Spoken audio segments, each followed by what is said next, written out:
नमस्कार, आप सभी का स्वागत है। भगवान श्री कृष्ण कहते हैं कि प्रकृति का यह नियम है, जिसका जन्म हुआ है उसकी मृत्यु भी निश्चित है। मृत्यु एक ऐसा सत्य है जिसे कोई भी नकार नहीं सकता है।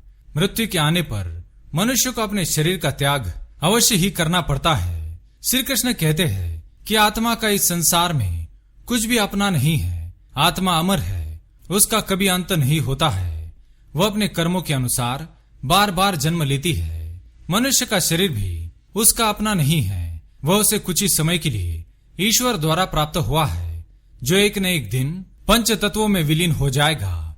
किंतु फिर भी मनुष्य इस संसार में जन्म लेकर कई प्रकार की भौतिक वस्तुओं के मोह में पड़ जाता है। मृत्यु के बाद भी उसका उन वस्तुओं के प्रति मोह छूट नहीं पाता है। श्री कृष्ण कहते हैं कि जब तक मनुष्य सांसारिक वस्तुओं के मोह का त्याग करके संपूर्ण रूप से ईश्वर को अपना नहीं लेता है, तब तक वह अलग अलग योनियों में जन्म लेकर पृथ्वीलोक पर ही भटकता रहता है। कभी कभी उन वस्तुओं के प्रति उसका मोह इतना अधिक होता है कि वह मृत्यु के बाद भी इसी पृथ्वीलोक पर भ्रमण करता रहता है। कई बार हम अपने मृत परिजनों की वस्तुओं को उनकी याद में अपने पास रख लेते हैं या उनकी वस्तुओं का उपयोग भी करने लगते हैं।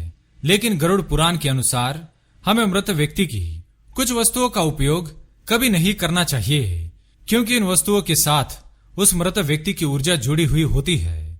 मरने के बाद भी उस व्यक्ति का उन वस्तुओं के प्रति मोह बना रहता है, और जिस कारण से उसकी आत्मा उन वस्तुओं से जुड़ी हुई रहती है।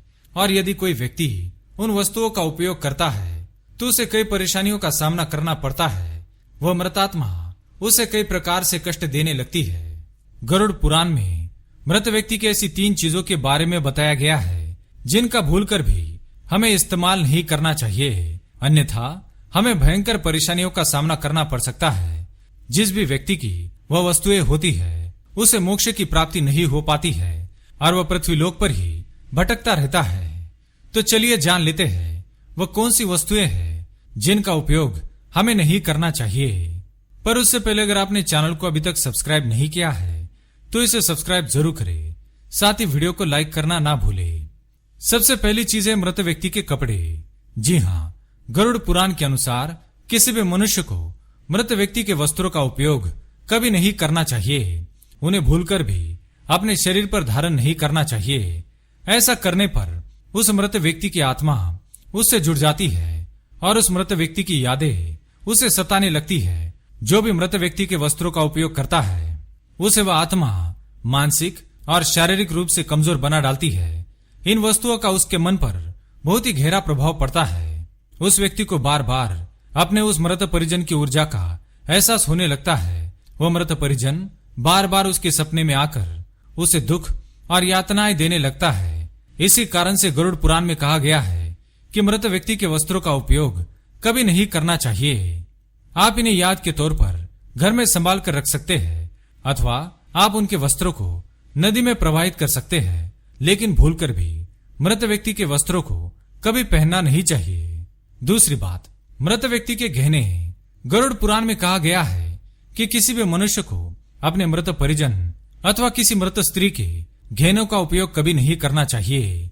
स्त्रियों का उनके आभूषणों से और गहनों से सबसे अधिक लगाव होता है। मृत्यु के बाद भी उनका इन वस्तुओं के प्रति लगाव कम नहीं होता है। गरुड़ पुराण के अनुसार मृतात्मा का आभूषणों के प्रति लगाव उनके वस्त्रों से कई गुना अधिक होता है, और जो भी व्यक्ति उनके मृत्यु के पश्चात उनके गहनों को पहनता है अथवा उनके आभूषणों का उपयोग करता है, उस मृत व्यक्ति की ऊर्जा उस व्यक्ति से जुड़ जाती है, और जिस कारण से उसे मानसिक परेशानियों का सामना करना पड़ता है। इसलिए मृत व्यक्ति के गहनों को कभी पहनना नहीं चाहिए। आप इन गहनों को उनकी याद में अपने घर में संभाल कर रख सकते हैं, अथवा इन गहनों को गलाकर नए गहने बनाकर पहन सकते हैं, लेकिन भूलकर भी उनको उसी अवस्था में कभी पहनना नहीं चाहिए। यदि मृत व्यक्ति ने मृत्यु से पूर्व आपको ये गहने भेंट दिए हैं तो आप पहन सकते हैं, लेकिन यदि उस मृत व्यक्ति ने अपने इन गहनों को संभाल कर रखा हुआ था, जिससे उनका सबसे अधिक लगाव था, तो ऐसे गहनों को कभी पहनना नहीं चाहिए। तीसरी चीज है मृत व्यक्ति की घड़ी। वस्त्र और गहनों की तरह ही घड़ी भी मृत व्यक्ति की ऊर्जा का प्रमुख स्रोत होती है। गरुड़ पुराण में घड़ी के बारे में नहीं बताया गया है, लेकिन ज्योतिष शास्त्रियों के अनुसार मृत व्यक्ति की घड़ी भी उससे जुड़ाव का कार्य करती है, क्योंकि घड़ी उस व्यक्ति से जीवन भर जुड़ी रहती है और उसके समय का निर्धारण करती है। उसके जीवन के अच्छे और बुरे समय का वह लेखा जोखा रखती है। इसलिए उस व्यक्ति के मृत्यु के पश्चात उसकी घड़ी में उसकी सकारात्मक और नकारात्मक ऊर्जा बसी हुई होती है। जो भी व्यक्ति मृत व्यक्ति की घड़ी को धारण करता है, उस पर इन ऊर्जाओं का नकारात्मक प्रभाव पड़ता है और उसे कष्ट भुगतने पड़ सकते हैं। लेकिन यदि मृत व्यक्ति ने मृत्यु से पूर्व ही आपको यह घड़ी भेंट में दी है, तो आप उसका उपयोग कर सकते हैं। तो इस प्रकार से गरुड़ पुराण के अनुसार मृत व्यक्ति की इन 3 वस्तुओं का उपयोग कभी नहीं करना चाहिए। अगर ये जानकारी आपको अच्छी लगी तो वीडियो को लाइक करें, कमेंट में जय श्री कृष्ण अवश्य लिखें, साथ ही चैनल को सब्सक्राइब करना न भूलें। धन्यवाद।